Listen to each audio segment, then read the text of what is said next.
إنسان عايش في واحدة من أسخن البقع على وجه الأرض وأشدها حرارة. لأول مرة بيختبر إحساس التجمد، ويعني إيه التلج حواليا في كل مكان. تجربة أنا عشتها لأول مرة في حياتي وحبيت إن انتوا تشاركوني فيها. أنا أسماء الناعم.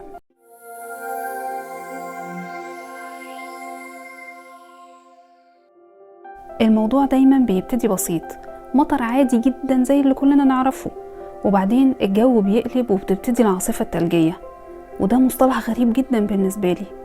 بعدها حرفيا الدنيا كلها بتتحول للون الأبيض. بعد وقت طويل طبعا من الفرجة والاندهاش ومن الفضول الحقيقة، قررنا ان احنا ننزل بنفسنا ونختبر الشعور الجديد ده. لما تنزلوا حاولوا ان انتوا تشوفوا مخلوقات ربنا التانية بيتصرفوا ازاي في وجود التلج.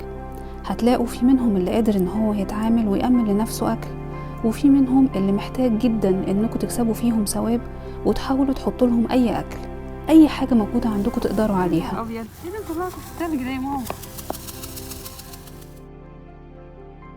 وعلى فكرة بيحسوا وبيقدروا ده جدا.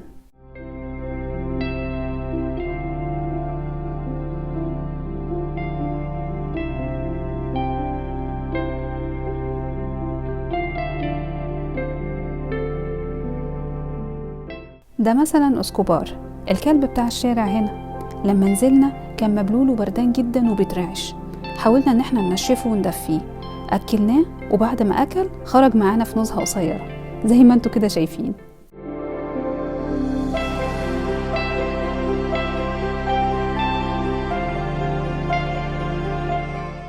مش هو لوحده الحقيقة اللي جه معانا، لان الموضوع وسع مننا شوية في موضوع الاكل، بس هرجع واقول لكم اعملوها بنية الصدقة وربنا يتقبل مننا ومنكم.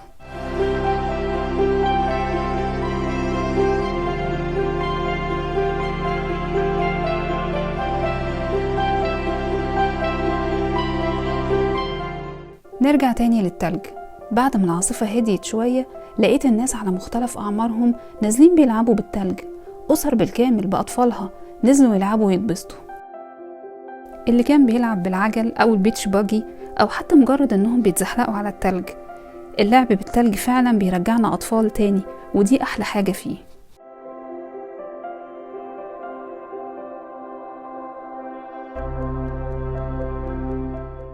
مش بس كده، في كمان فنانين من كل الأعمار بيعملوا سنو مان أو رجل التلج زي ما بنسميه، وبيطلع معاهم حاجات حلوة فعلا.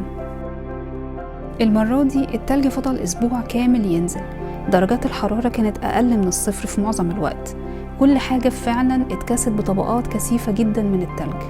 بس ده ما يمنعش طبعا إننا ننزل نتمشى شوية ونعيش التجربة كاملة، ونشوف حاجات أول مرة نشوفها على الحقيقة، زي مثلا المية اللي اتجمدت دي، أو زي العربيات اللي اختفت تحت التلج.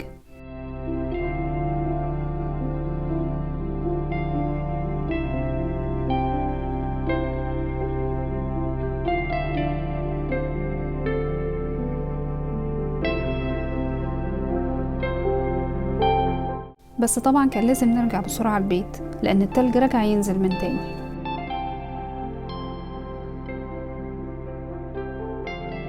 تنظيف العربية من التلج دي بقى فقرة يومية ضروري جدا إنها تتعمل علشان التلج ما يمسكش فيها. وطبعا واخدين بالكم من المعدات الحديثة اللي احنا بننظف بيها العربية بس والله بتجيب نتيجة هايلة، جربوها وعلى ضمانتي. من أكتر الحاجات اللطيفة هنا إن مهما كان التلج غزير الطرق الرئيسية مش بتتقفل، ودايما بيكون في عربيات أو اللي احنا بنسميها كاسحات التلج، دي بتشيله أول بأول وبتفتح الطريق.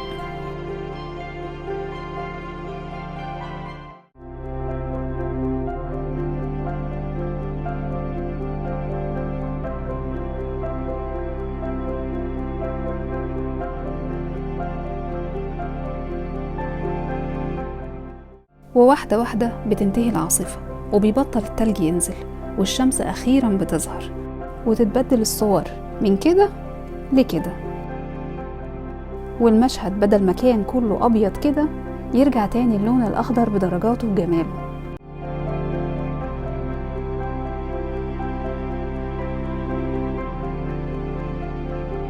كانت تجربة مختلفة، أرجو إني أكون عرفت أوصل لكم إحساسي وتكونوا اتبسطتوا بيها.